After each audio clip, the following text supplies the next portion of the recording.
Sabe daqueles livros que você lê e que depois que você lê você nunca mais é o mesmo? Aquele livro que te marca, aquele livro que realmente transforma a sua vida? É desse livro que a gente vai falar hoje. É um livro que fala sobre a sacralidade da nossa vida cotidiana. A nossa vida cotidiana, ela é muito mais do que apenas seguir dias sucessivos sem uma finalidade, sem um propósito. Podemos louvar a Deus com a nossa vida cotidiana. A nossa vida cotidiana é muito importante, já é um prenúncio da nossa eternidade. E a gente pode desfrutar muito disso. Viver uma vida cotidiana voltada para as coisas de Deus é o propósito e a finalidade desse livro que a gente vai ver daqui a pouco após a vinheta.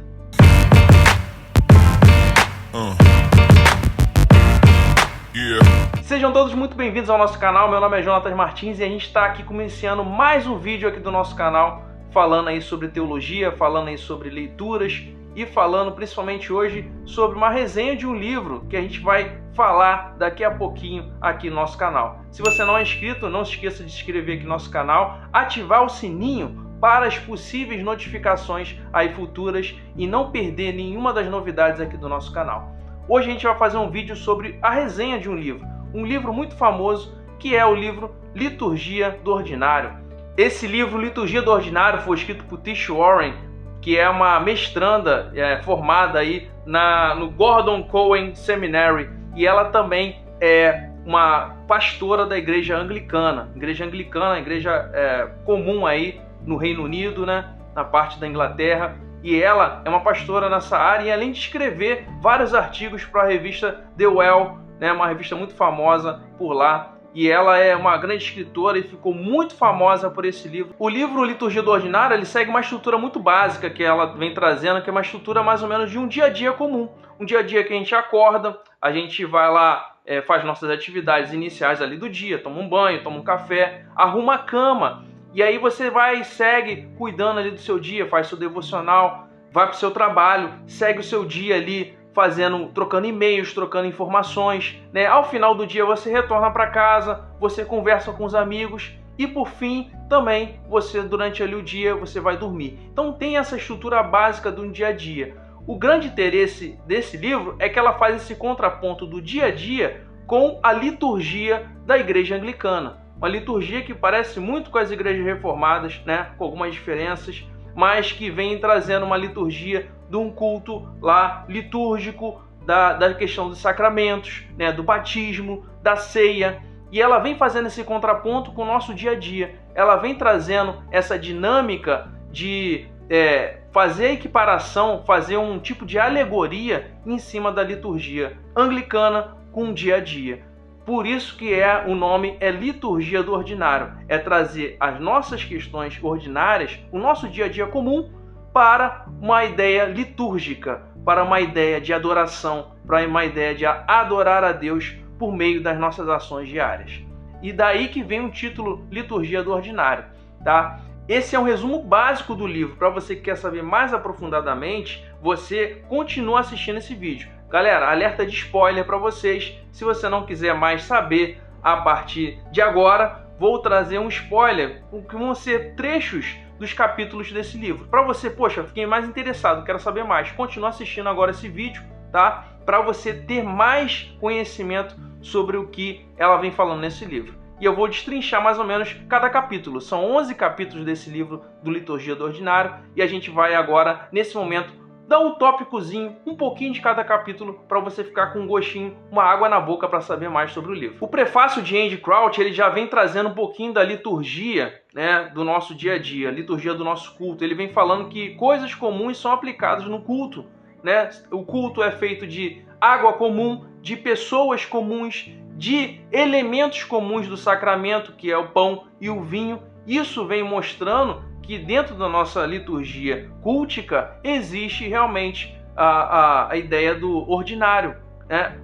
O ordinário no extraordinário, que é a presença de Deus. Ele vem falando isso no prefácio. E o livro ele vem seguindo cada capítulo, trazendo ao final de cada capítulo reflexões pessoais, que por meio de perguntas, para que a gente possa analisar e averiguar se a gente está seguindo realmente aquilo ali. Além disso, ele traz desafios, traz coisas que você pode implantar no seu dia a dia relativo àquele capítulo ali, coisas que você pode colocar em prática sobre aquele capítulo. Então é muito interessante e desenvolve muito a sua área para cada um de nós da nossa liturgia diária. Bem, o capítulo 1 ela vem falando sobre, o nome é acordando, e ela fala no nosso dia a dia a gente acorda. E quando a gente acorda, muitas pessoas às vezes acordam, ainda tem que esperar o espírito voltar para o corpo, e nisso ela vai refletindo sobre o seu dia.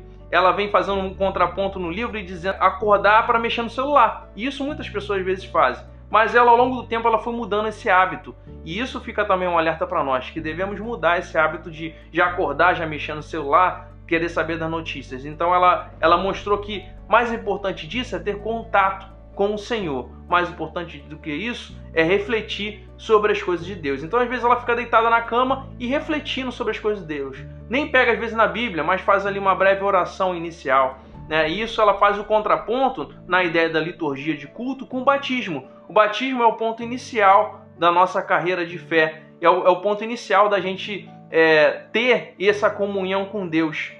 A partir do batismo, e isso é uma ideia também muito presente na igreja anglicana, que tem o batismo infantil, é a entrada na ideia da igreja, é a entrada como membro da igreja. Então, nesse ponto, a entrada do nosso dia, o nosso batismo inicial é esse sair da cama, esse acordar. Então, ela vem falando sobre esse contraponto. Um trecho muito interessante eu vou ler aqui agora para vocês, nesse capítulo 1, que fala sobre essa ideia que eu acabei de falar. A realidade por trás de cada prática na nossa vida é o Deus Trino e a sua história, a misericórdia, a abundância, a generosidade, a iniciativa e o prazer. Então, essa liturgia batismal, ela vem trazendo que cada ação do nosso dia inicial deve trazer isso, deve trazer prazer, deve trazer ânimo, deve trazer a nossa comunhão com Deus inicial para que nosso dia vá muito bem. O segundo capítulo ela vem falando arrumando a cama. Então, logo assim que a gente levanta, o espírito já entrou no corpo, a gente começa a ajeitar a cama. Inclusive, tem um livro muito famoso de William McCravey, que é Arrumando a Cama. E ele fala muito sobre isso, sobre essa ideia de você começar o dia já fazendo uma atividade que realmente vai te dar prazer, porque você já realizou uma tarefa muito importante, que é arrumar a sua cama. Isso dá a ideia de organização, isso dá a ideia de você realmente fazer uma primeira tarefa do seu dia em prol, de você, seu benefício mesmo. Até porque você vai voltar para essa cama ao final do dia e vai precisar deitar nela de novo. Então, ao arrumar sua cama, você já realizou uma tarefa muito importante que vai trazer benefícios para você ao final do dia. Esse livro, Arrumando a Cama, ele vem falando sobre isso. Mas a Tish Warren vem falando sobre essa ideia de arrumar a cama, que é um momento criativo, momento de criatividade, momento que a gente traz a ideia da criação de Deus. A ideia de que Deus criou todas as coisas. E a gente deve também, aí, nesse momento criativo, ajeitar a nossa cama, organizar, colocar ali realmente as coisas na ordem, as coisas como devem ser. Essas ações de repetição trazem um certo hábito para a nossa vida. E isso traz uma ideia de liturgia, a liturgia do culto anglicano. A liturgia que traz realmente aquele culto que muitas vezes é igual, segue uma linha lógica, segue uma sequência organizada e traz um benefício para a nossa vida espiritual. É isso que a Tish Warren vem falando nesse capítulo. E ela fala de que as repetições são muito importantes para a nossa vida diária e para a nossa vida cristã. Então, por isso que é importante repetir versículos, por isso que é importante guardar versículos, por isso que é importante ter uma liturgia cultica para que você siga realmente aqueles passos ali. Essas práticas e esses hábitos vão fazendo com que a gente cresça muito mais como cristãos e vão fazendo com que a gente consiga colocar e memorizar aquelas passagens bíblicas que são muito importantes para a nossa vida diária. Ela cita, inclusive, um trecho do livro muito interessante que eu vou ler aqui para vocês.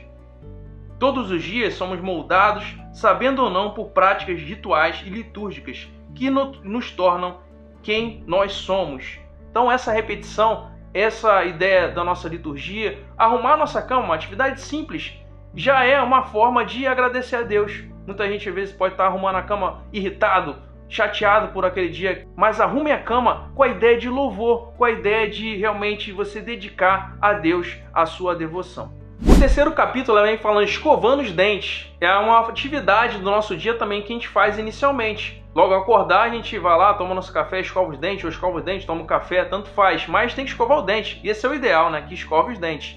Mas isso demonstra o quê? Um cuidado com o corpo. E isso é importante na nossa ideia cristã.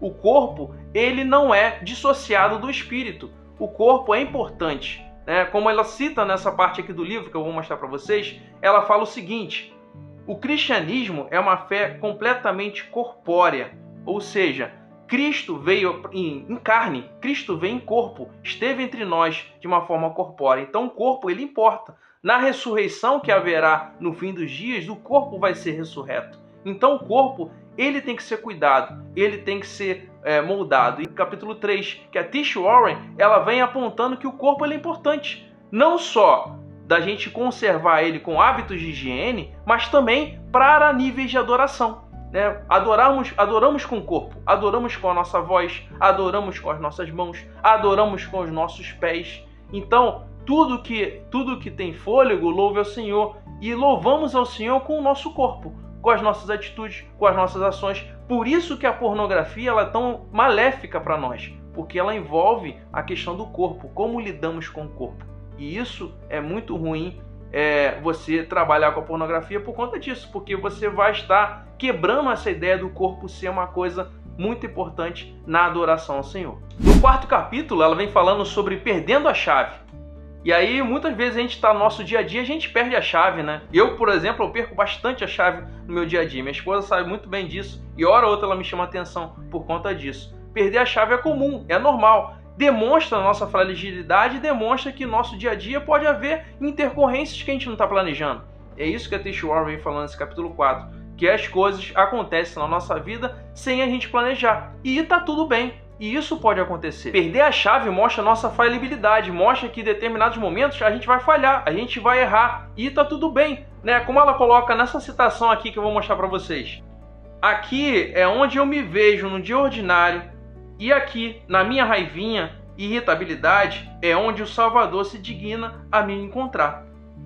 Perder a chave mostra pra gente que a gente precisa se contentar, que a gente é falho, que a gente vai errar, que a gente precisa de quê? De perdão. A gente precisa de quê? De arrependimento. A gente precisa realmente voltar-se para o Senhor, que é quem nos perdoa, que é quem conhece nossas mazelas, que é quem conhece nossas birrinhas, nossas irritabilidades, nossa ira, nossas imperfeições. Precisamos então buscar o arrependimento, precisamos então nos arrepender e buscar o Senhor, que é o único capaz de lidar com as nossas vidas. No 5º capítulo ela vem falando comendo as sobras de ontem, e isso demonstra, ela fala de uma situação que ela vai, às vezes a gente guarda uma pizza, um alimento de um dia anterior, e isso vem trazendo para nós a ideia do quê? Que aquela coisa não serve mais, aquela coisa está ruim, e ela fala disso, que às vezes a sobra é o que vai nos alimentar, né? A sobra é o que vai trazer a saciedade do nosso corpo naquele outro dia. E isso, muitas vezes, vem de um alimento requentado, vem de um arroz requentado, vem de uma carne ali que você fez e vai esquentar no seu fogão. E tá tudo bem você lidar com essa questão. Nem todo dia vai ter comida fresca, nem todo dia vai ter comida ali nova, mas aquela comida requentada vai nos alimentar, vai nos nutrir. E ela faz esse contraponto, no motivo da igreja, muitas vezes com a palavra e com os sacramentos. A ceia, né, e o batismo, a palavra que é nos transmitida na igreja. Muitas vezes a gente acha que é uma palavra requentada. Eu já ouvi muito isso. Muitas vezes a gente acha que aquele momento da ceia é mais uma ceia, mais um pão e vinho que eu vou tomar. Mas isso nos alimenta, isso nutre o nosso espírito. Aquela palavra que às vezes a gente acha que é requentada é que vai trazer sustância, é que vai trazer alimento e força para a gente continuar como cristãos na nossa caminhada. Devemos buscar essa nutrição constante nas nossas igrejas. Devemos buscar, mesmo aquele dia que a gente não está tão afim de se alimentar, a gente deve ir, a gente deve seguir, a gente deve ouvir, para que o nosso espírito ele se alimente. Muitas vezes a nossa carne ela vai falar mais alto, mas devemos lutar contra essa carne e devemos vencer para que o nosso espírito seja nutrido e seja alimentado pela palavra de Deus e pelos sacramentos, a ceia e o batismo que é estabelecido por Jesus. O capítulo 6 é muito interessante, que ela vai falar inclusive da briga com o marido, né? Ela é uma pastora e ela tem um marido, inclusive é meu xará, o Jonathan, e ela eventualmente briga com ele. Isso é normal na vida de um casal, acontecer briga, desentendimentos, acontecer essas situações que vão trazer realmente ali um momento de guerra entre o casal. E o que ela traz nesse contraponto? Um momento de paz, né? No culto litúrgico anglicano, há o momento da paz do Senhor, ou a paz de Cristo, muito comum também nas igrejas católicas, né? Ou igrejas reformadas. Na presbiteriana que eu era anteriormente também tinha um momento de paz, que você cumprimentava seus irmãos novos convertidos ou pessoas visitantes. Esse momento de paz é muito comum. E ela vem trazendo isso. Nos momentos de conflito, onde há conflito entre nós do lares, né? Entre o nosso cônjuge, entre as pessoas da nossa família, a gente deve trazer a paz. A gente deve trazer o perdão, né? Isso deve ser comum no nosso dia a dia, né? A paz do Senhor, que ela falava lá, às vezes dado forçado na igreja, deve ser uma coisa simples e comum no nosso dia a dia. O perdão deve haver entre os casais e também deve haver entre os filhos e os pais. Deve haver perdão em todos os nossos relacionamentos diários, para que isso traga uma forma de realmente adorarmos a Deus com as nossas atitudes. Vou ler um trechinho aqui para vocês do que ela fala sobre isso, sobre o perdão. Passar a paz é um momento que fica exatamente entre o sermão e a Eucaristia, apertadinho entre a palavra e o sacramento, depois de termos ouvido as Sagradas Escrituras pregadas e antes de uma refeição profundamente misteriosa e sagrada. Nós paramos e deixamos todo mundo darem aquela louca por alguns minutos. Né? Ela vem falando, o momento de paz na igreja anglicana é aquele momento que as pessoas levantam e vão cumprimentar as outras pessoas. Traz aquela confusãozinha, aquela loucura ali inicialmente, mas um momento de comunhão. E essa comunhão deve haver nos nossos lares. A guerra, as discussões podem surgir porque somos humanos e somos falhos, mas não devem ficar penetradas no nosso lar. Deve haver paz, deve haver comunhão, deve haver amor. E isso só é propiciado pela ação de Jesus Cristo em nossos corações, que vai nos convencer do nosso pecado e vai fazer com que nós venhamos a pedir perdão e seguirmos em paz com os nossos familiares, com os nossos cônjuges, com os nossos parentes, com os nossos amigos. O 7º capítulo vem falando sobre enviar um e-mail. E nesse capítulo ela vem trazendo um contraponto em trabalho, né, trabalho cristão. E aí vem falando que muito antigamente, antes do período da Reforma, o trabalho era visto como uma coisa negativa, como uma maldição. Mas no período da Reforma, houve o seguinte, vou mostrar a citação para vocês. Os reformadores ensinaram que um fazendeiro pode adorar a Deus sendo um bom fazendeiro e que uma mãe trocando fraldas do seu bebê poderia estar tão próxima de Jesus quanto o Papa. Isso foi um escândalo. E realmente foi um escândalo para a época. Por quê? Imagina, o trabalho era uma coisa negativa. Poxa, uma mãe em casa trocando a fralda do bebê é mais importante que o Papa? Esse foi um ponto que os reformadores fizeram contra a Igreja Católica e trouxeram que o trabalho ele pode ser dignificado por Deus. Então, você enviar um e-mail, como a Tish Warren vem falando, pode ser uma coisa simples, uma coisa do dia a dia. Um e-mail que você vai passar uma coisa do trabalho. Mas quando você aplica o seu trabalho como se fosse para Cristo, como a palavra de Deus diz, isso vai trazer com que aquele trabalho seja dignificado, independente daquilo que você faça. Então, nesse ponto que os reformadores trazem, que a Tish Warren traz, é que o nosso trabalho ele é dignificado por Deus no momento que a gente trabalha em prol, né, e como se fosse para o nosso Senhor. Então, pensar no trabalho como algo dissociado, como um trabalho secular e o nosso trabalho puro ou trabalho santo, né, como se só os pastores ou líderes ou ministros da igreja fossem um trabalho santificado, é uma visão errada que a gente deve ter que quebrar isso. Não deve trazer isso para o nosso dia a dia. Qualquer trabalho que a gente faça dignamente e faça em que traga sustento para a nossa família pode ser um trabalho digno e vai louvar ao Senhor cada vez mais quando a gente faz de todo o coração. No capítulo 8, ela fala ficando presa no trânsito, uma situação que às vezes acontece muito, principalmente a galera das cidades mais metropolitanas, né? Aquelas cidades, mega cidades, Rio de Janeiro, São Paulo e por aí vai. E às vezes isso traz a ideia de temporalidade. Tem vezes que o tempo a gente não vai conseguir controlar. O tempo vai passar e a gente não tem esse poder de controlar o tempo. E essas situações vão acontecer na nossa vida. E ela vai falando sobre isso, sobre a questão da temporalidade. Ela faz esse contraponto com a ideia do calendário cristão. A ideia daquela calendário que segue certinho, né? A questão da Páscoa, a questão das datas comemorativas, a questão do Advento até chegar ao Natal. Esse calendário litúrgico que a gente vai passando todos os anos, isso vem demonstrando que a gente também está seguindo cada vez mais para chegar mais próximo daquele grande dia, quando o Senhor vai voltar. Então, ao longo desse calendário litúrgico, a gente vai vendo o tempo sendo passado. E ao longo também desse trânsito, preso no trânsito, a gente vai vendo o tempo ser passado. Então, como a gente está aproveitando bem esse tempo? Será que a gente está aproveitando esse tempo para louvar o Senhor ou não? Será que a gente está usando o tempo e remindo o tempo da melhor forma possível? Como fala lá em Eclesiastes, há tempo para tudo debaixo do céu. Será que estamos usando esse tempo da melhor forma possível? Olha só a citação que a gente vai falar aqui sobre esse capítulo da T.H. Warren. Em meio à tendência da nossa cultura de abraçar uma festança constante que nos deixa de ressaca e vazios, somos pessoas em treinamento aprendendo juntas a esperar.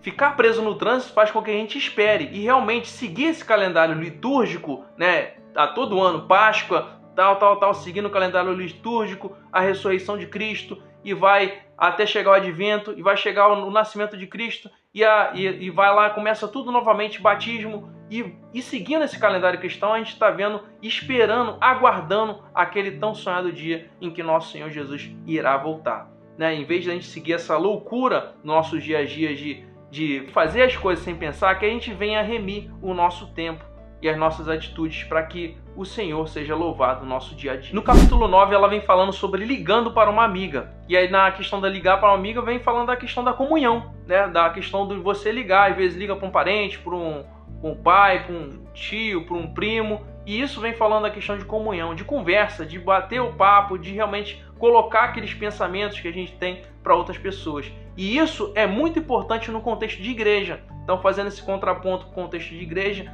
irmãos que ficam fora da comunhão ficam muito mais fracos. Irmãos que ficam fora da comunhão não têm com quem dividir as cargas.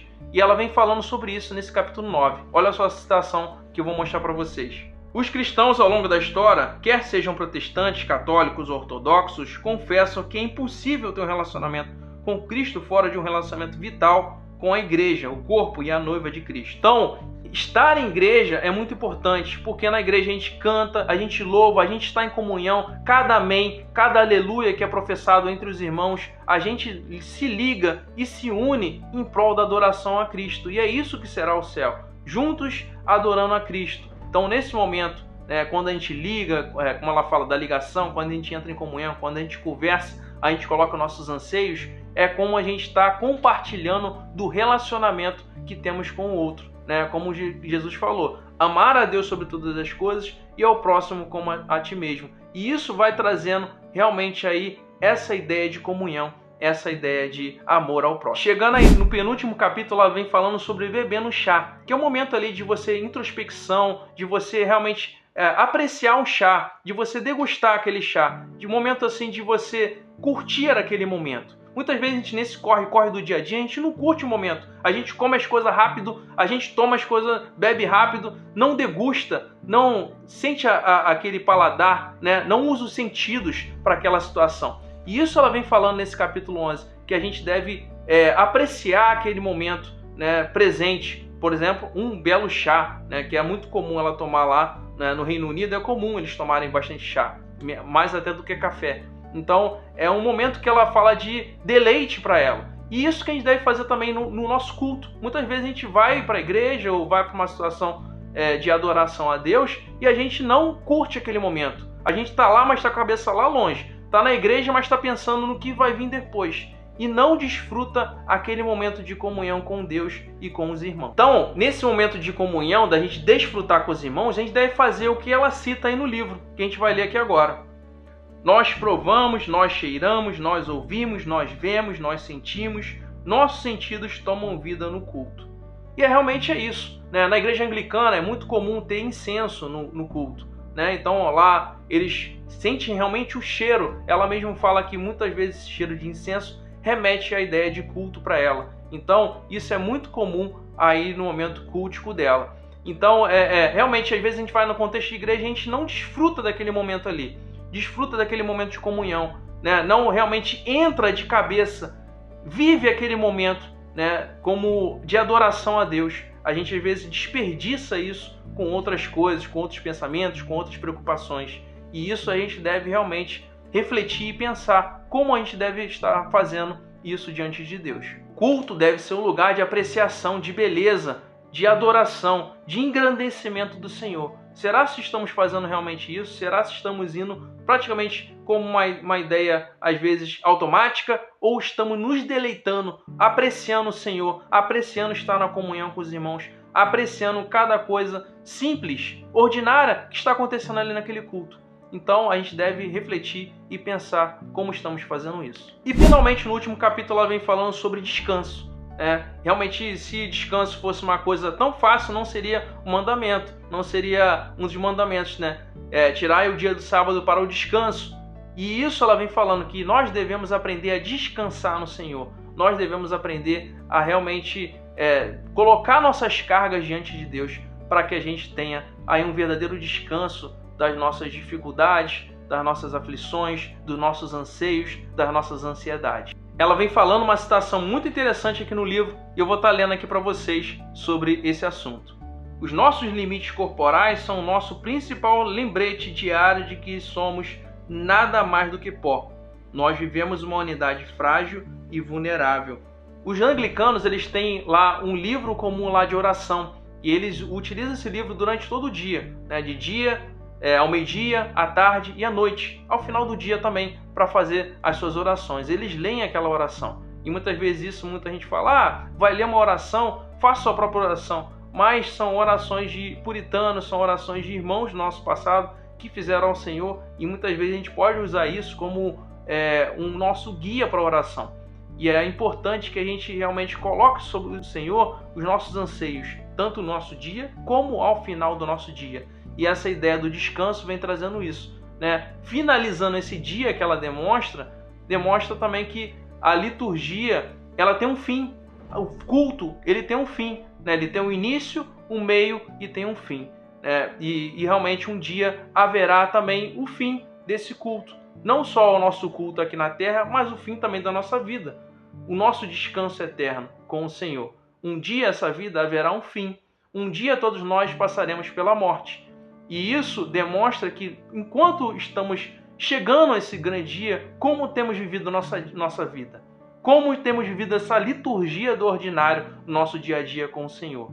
Será se estamos vivendo realmente um dia de adoração, esse dia que ela demonstrou, do acordando até o dormindo, adorando a Deus, ou se estamos acordando e dormindo, nos estressando, brigando com os outros, tendo um dia horrível, porque a gente está fazendo as ações erradas.